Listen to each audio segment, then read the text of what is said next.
আমার বাপ স্রোতের মতো আমরা আমাদের সন্তানদেরকে ভাষায় দিলাম।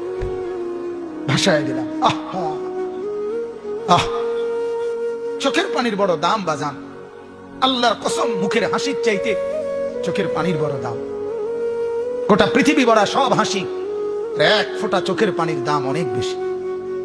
এই যে আজমিরে, যার নাম আপনারা সবাই জানেন, খাজা মঈনুদ্দিন চিশতি আজমিরি রাহমাতুল্লাহ আলাইহি, নাম শুনছেন না? কথা বলেন। 90 লক্ষ বেঈমান যার হাতে কালেমা পড়ে মুসলমান হয়েছে। 9 লাখ না 90 লাখ। এই বড় পীর, আরে এই খাজা মঈনুদ্দিন চিশতি রাহমাতুল্লাহ আলাইহি, উনি একদিন 15 দিন সফর করে এসে ওনার মাকে বলছিলেন, মা, এই 15 দিনে আপনার সন্তান, আমি আল্লাহর দিকে মানুষকে দাওয়াত দিতে গিয়া মা, প্রায় 7 লাখ মানুষ আমার হাতে কালেমা পড়ছে মা। তখন কিতাবে আছে, আমি নিজে কিতাবে, উর্দু কিতাবে পড়ছি। খাজা মঈনুদ্দিনের মা বলছে, মঈনুদ্দিন, আল্লাহর কসম বাপ, এটা তোর জবানের বরকত না, বরং এটা আমি মায়ের পবিত্র দুধের বরকত। বলছে মানে মা? বাপ, আমি 2 বছর তোকে দুধ খাওয়াইছি। আল্লাহর কসম, এই 2 বছর দুধ খাওয়াইয়া কোনো দিন বিনা অজুতে তোকে এক ঢোক দুধ খাওয়াই নাই। আমার পবিত্র দুধের বরকতে আল্লাহ তাআলা তোর জবানে বরকত দিছে, যার কারণে তোর হাতে মানুষ কালেমা পড়ছে। মা, আজ কোথায় আমাদের সেই মারা? কোথায় সেই মারা? এই বেনামাজি সন্তানের মা পরিচয় দেয় কেমনে? এই বেহায়া সন্তানের মা পরিচয় দেয় কেমনে?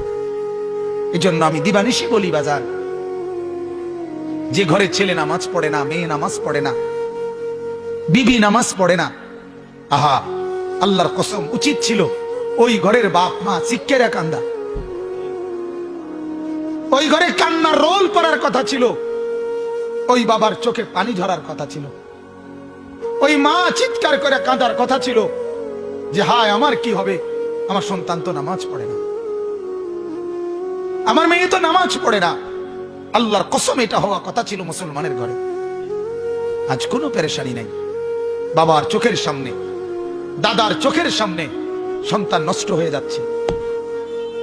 স্বামীর চোখের সামনে স্ত্রী বেপর্দা হাজারো ছেলেকে, হাজারো পুরুষকে তারই টাকা দিয়া কিনা গহনা অলংকার, পাউডার, স্নো মাইকা, রাস্তার লম্পট খারাইয়া মুতে এরম বেদফ এগুলারে দেখতে বললে তার বেড়ি বাইর হয়।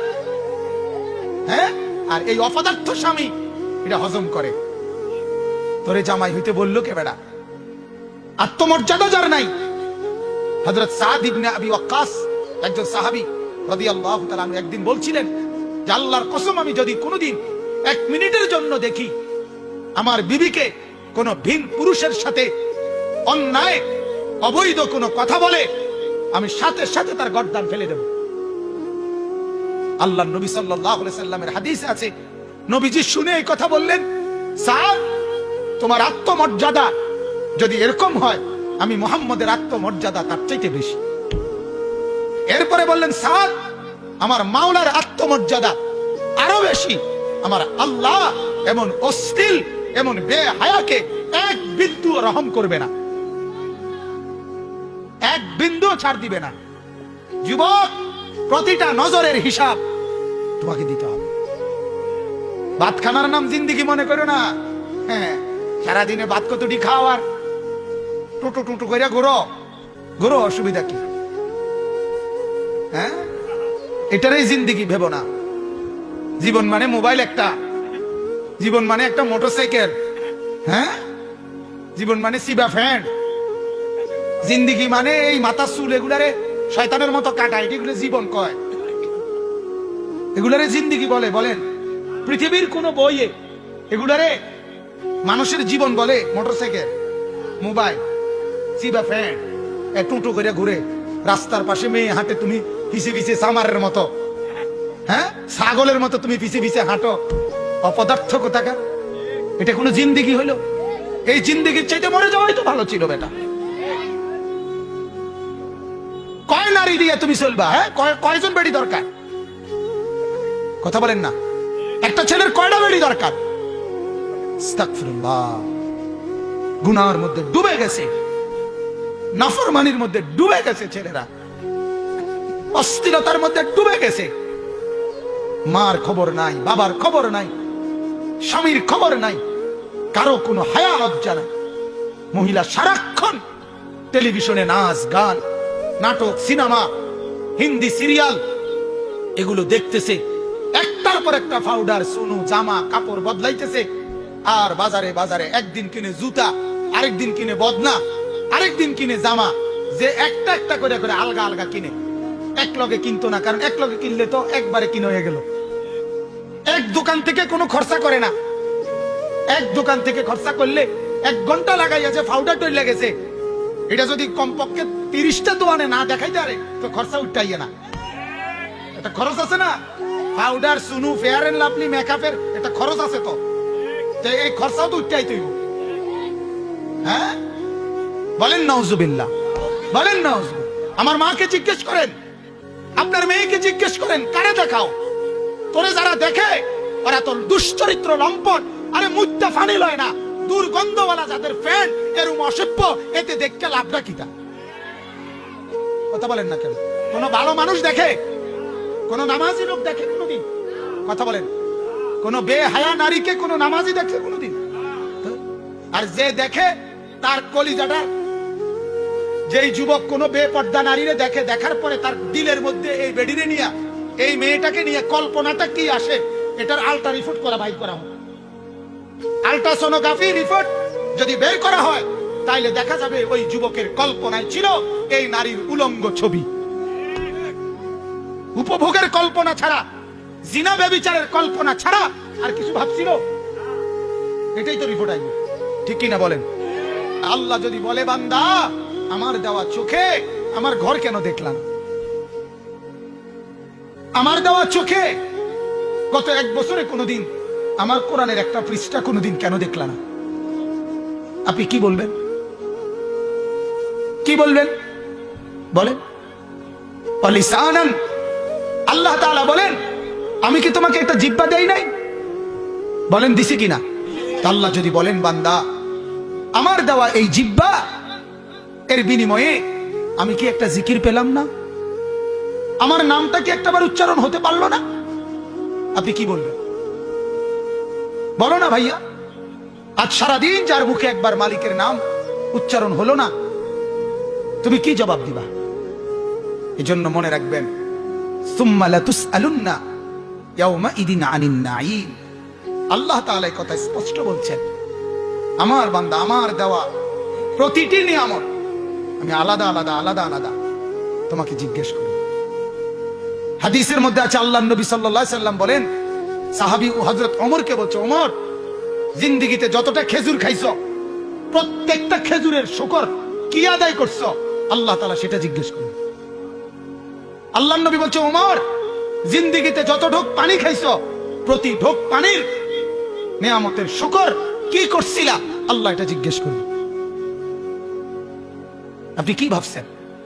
আল্লাহ তাআলা এখন ছেড়ে দিয়েছেন, তা আল্লাহ বলে রাখছে। দেখা, আল্লাহ নিজে বলছে, ইন্না ইয়াউমাল ফাসলি কানা মিকাতা। আমি তোমাদের ভালো মন্দের পার্থক্য, ন্যায় অন্যায়ের পার্থক্য, সৌভাগ্য দুর্ভাগ্যের পার্থক্য করার জন্য মিকাতা, একটা ওয়াক্ত, একটা সময়, হাসরের একটা মাঠ, কিয়ামতের একটা সময়, পরকালের একটা বিচার দিবস নির্ধারণ করে রাখছি। এই জন্য না এখন মাতি না। কথা বুঝেন নাই আপনি? আল্লাহ বলেন, আমি এমনি খাইতে দিছি। এই দুনিয়াটা আল্লাহর একটা আম দস্তরখান, মানে খোলা দস্তরখান এই জমি। আল্লাহ বলেন, এটা আমি বিছায় রাখছি, দেখো না দস্তরখানের মতো, এটা আমি খুলে রাখছি। সবাইকে এখানে ভোগ করার অনুমতি দিছি, ডাকলেও না ডাকলেও, মানলেও না মানলেও, সেজদা দিলেও সেজদা না দিলেও, মুসলমান হলেও কাফের হইলেও, এমনকি মানুষ হোক জানোয়ার হোক, সবার জন্য আল্লাহর এই জমিনে উপভোগ করা, দুনিয়া ভোগ করা, জমিনের সম্পদ ভোগ করার অধিকার আল্লাহ বলেন আমি সবাইকে দিয়ে রাখছি। এজন্য রোদ বৃষ্টি, আলো বাতাস, আগুন পানি, সকাল দুপুর আলো হাতা বাতাস, সবকিছু সবার গায়ে লাগে, উপভোগ করে। কিন্তু আল্লাহ বলেন, কসম বান্দা, আমার আখিরাতের নিয়ামত, আমার জান্নাতের নিয়ামত সেজদা ছাড়া, কোরআন ছাড়া, গোলামি ছাড়া, বন্দেগী ছাড়া 1 ইঞ্চি 1 সুতাও কাউকে দেব না। এখন খাও, এখন দুনিয়া ভোগ করো, অসুবিধা নাই। তুমি যেমন দুনিয়া ভোগ করো, জানোয়ারও তো দুনিয়া ভোগ করে। কথা বলেন।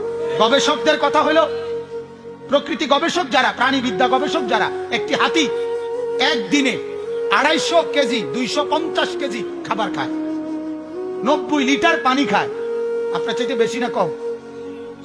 একটি তিমি, সাগরের একটা তিমি, 200 জন শক্ত সামর্থ্য পুরুষ এক বেলা যেই খাবার খায় মাছ গোস্ত, একটি সাগরের তিমি এক বেলা এক ঢোকে 1 লোকমায় তার চাইতে বেশি খাবার খায়। তাহলে আপনি কি দুনিয়া বেশি ভোগ করতেছেন? কথা বলেন না কেন? বাঘ, ভাল্লুক, চতুষ্পদ জন্তুগুলো দুনিয়া তার চাইতে বেশি ভোগ করতেছে না? তো আপনি বেশি কি পাইলেন? আপনার বাড়ি যদি হয় 20 শতক জায়গা, রয়্যাল বেঙ্গল টাইগারের বাড়ি পুরা সুন্দরবনটা। কথা বলেন না কেন? পদ্মার ইলিশের এরিয়া পুরা পদ্মা নদীটা। তাহলে আপনি বেশি কিতা? আপনি কিতা বাড়ি লিয়ে ফুডাঙ্গিরি মারেন? কথা বলেন না কেন? আপনি বেশি কি পাইলেন? আল্লাহ তাআলা বলেন, কুল মাতাউদ দুনিয়া কালিল। আল্লাহ বলে, বান্দা তামাম দুনিয়াটাও যদি তোমাদেরকে দেই তাও তো কালিল, সামান্য, সামান্য, কিছু না। ওমাল হায়াতুদ দুনিয়া ইল্লা লাহবুন ওয়া লাইব। আল্লাহ বলে দুনিয়া এটা তো খেলতামশা। অর্থাৎ বান্দা বিল্ডিং করে, আল্লাহ কয় তামসা করে। কি করে? তামসা করে, তামসা। এতে জমি কিনে, আল্লাহ তোমার তামসা না। সেজদা কই? গোলামি কই? বন্দিগি কই? জিকির কই? আখিরাত কই? যাকাত কোথায়? হজ কোথায়? আমার গোলামি কোথায়? আল্লাহ বলে এগুলো যার জীবনে নাই, সে তো আসলে মালাঠোলা নিয়া তামসা না করে, মালাঠোলা। এজন্য বাপ, এই আয়াতের তাফসীর করার জন্য এই কথাগুলো আমার বলা হয়ে গেছে। আমি শুধু এবার তরজমাটা বলি, আমার কথা শেষ। আল্লাহ তাআলা বলেন, ওয়ালাকাদ আতাইনা লুকমানাল হিকমা। আল্লাহ তাআলা বলেন, আমার একজন প্রিয় বান্দা ছিল লোকমান, আমি আল্লাহ তাআলা তাকে হিকমত দান করছিলাম। এই লোকমান আল্লাহর একজন নেক বান্দা ছিল, যে ছিল একজন কৃতদাস। আইয়ুব আলাইহিস সালামের জামানায় যে কাঠের কাজ করত।